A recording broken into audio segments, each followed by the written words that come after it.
मेरा नाम रंगला है। कड़े लेगा भी रंगली ने ना कत्ता ही लेगा ना। और ले जाए तो मेरे किमी दिक्कत आवे ना, तू ध्यान रख, ले जाए तो बारी पड़ेगी तुन पड़ेगी। और के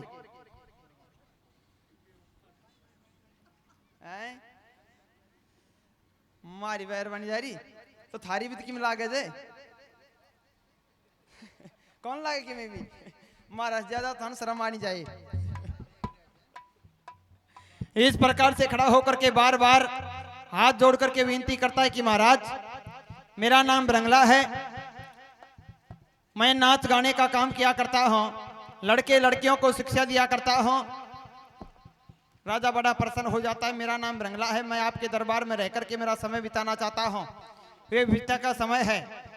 बड़ा प्रसन्न हो जाता है, अनेक प्रकार से जांच करवाता है। बड़ा खुशी होकर के राजा दरबार में मन में विचार करता है कि मेरे दरबार में कोई भी ऐसा नाच गाने सिखाने वाला नहीं है। मेरी लड़की उत्तरा कुंवारी है, उत्तर कुंवार लड़का है। नगरी के बहुत से लड़के और लड़कियां हैं, इन सबको नाच गाने सिखा करके पढ़ाई लिखाई किया करेगा। इस बरंगला को मैं मेरे ही दरबार में नौकर रखूंगा।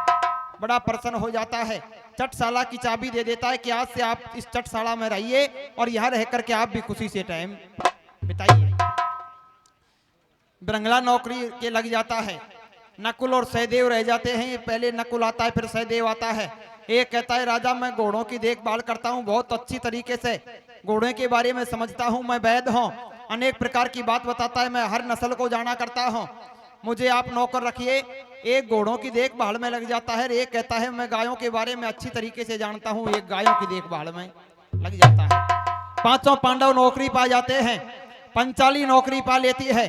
सबके सब बड़े खुशी के साथ में विराटनगर में रहना शुरू कर देते हैं।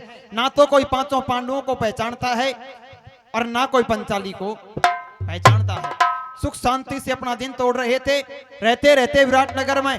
और पांचों पांडवों को जब 6 मास व्यतीत हो जाते हैं और 6 महीने व्यतीत होने के पश्चात एक दिन कुंती पुत्र भीम खाना बना रहा था और एक चलता हुआ जियाजीत नाम का पहलवान आता है, जिसके बाएं पैर में 1.25 मन की बेल लटक रही थी, जो गरियाला से निकल करके और राजा के दरबार में राजा से मिलने के लिए जा रहा था। नौकर चाकर खड़े हुए थे, जियाजीत को आता हुआ देखते हैं और जियाजीत को देख करके भाग भाग करके महलों में बढ़ना शुरू कर देते हैं। कुछ भाग दौड़ करके भीम के पास में जाते हैं। भीम बोलो भाई खानो दानो भी बने को ना, जब खानो बने को जना एक एक ने बुलार खानो खिला दूंगो। बोलो इतनो दुखी हुए बाकी जरूरत को ना। बोलो बल्लम हम खाने के लिए नहीं आए हैं, खानो तो ये आज की बजाय बाद में मिल जाए, 2 दिन बाद में मिल जाए तो ना मरा, बिना मौत मरवा को सबने डर लागे।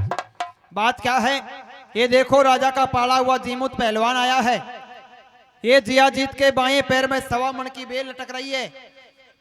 अगर जियाजीत की बेल के पैर अड़ भी गयो तो यह समझ लिए कि वह आदमी जिंदो बचे ही कौन है। उसके डर से भाग कर के आए हैं। बोलो मैं देखूंगा कौन जियाजीत है। कुंती पुत्र भीम खाना बनाता हुआ सब चून का कुंडा छोड़ता है, चलता हुआ रसोई से निकल करके बाहर जाता है और बाहर जाकर के देखता है तो जियाजीत मतवाले हाथी की तरह सारे गरियाला में घूमता फिरता चक्कर काटता हुआ राजा के दरबार की तरफ जा रहा था। बोलो भाई पहलवान में तो कमी कोना, पर आज राजा से विवादों कर रहा था। जय बने तो एक ही साथ मिल रहे देखा। बल्लम चलता चलता जाता है और जाकर के और जियाजीत की बेल के ऊपर पैर रखता है। जियाजीत की बेल के ऊपर पैर रखते ही 1.25 हाथ धरती में बेल गड़ जाती है।